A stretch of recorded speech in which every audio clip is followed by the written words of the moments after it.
कथा कहने वक्ता आते हैं और लोग भी हैं तो कथा कम सुनना चाहते हैं। लोग कहेंगे महाराज जी चुटकुला सुनाइए ना, और हम सही बता दें हमें चुटकुला अच्छा नहीं लगता है ज़्यादा, इसीलिए हम बीच में ज़्यादा चुटकुला नहीं कहते।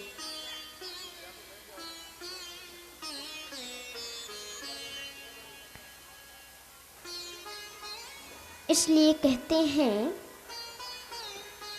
कि बेकार बातों को कम से कम और भगवान की ही कथा ज़्यादा कहनी चाहिए और एकाग्र रहना चाहिए, ऐसा कथावाचक होना चाहिए।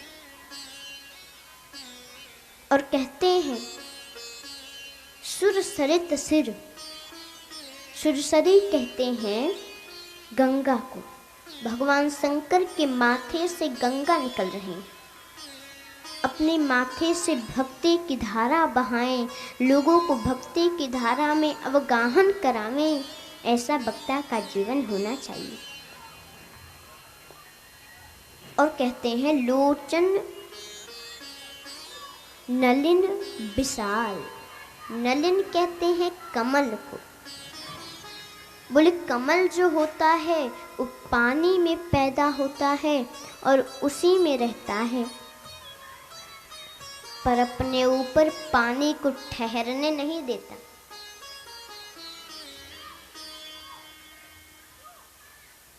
पानी जब उसके ऊपर आता है तुरंत गिर जाता है, कमल अपने ऊपर पानी को ठहरने नहीं देता।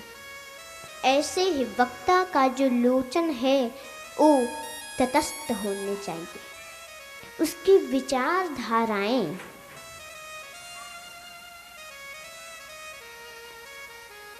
संकीर्ण नहीं होनी चाहिए, उसकी दृष्टि विशाल होनी चाहिए और किसी भी वक्ता की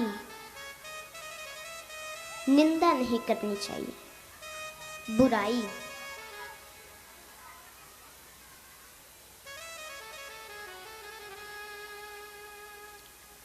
किसी भी वक्ता की कभी बुराई नहीं करनी चाहिए।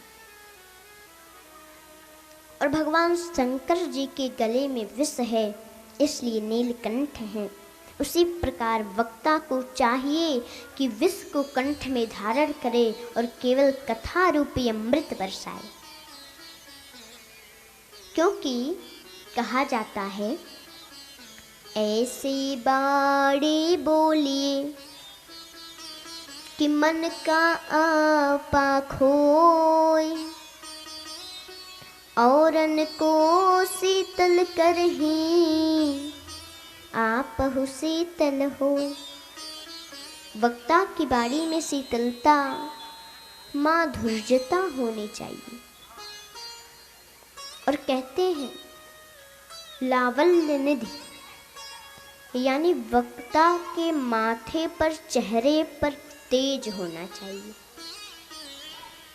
उदासी नहीं।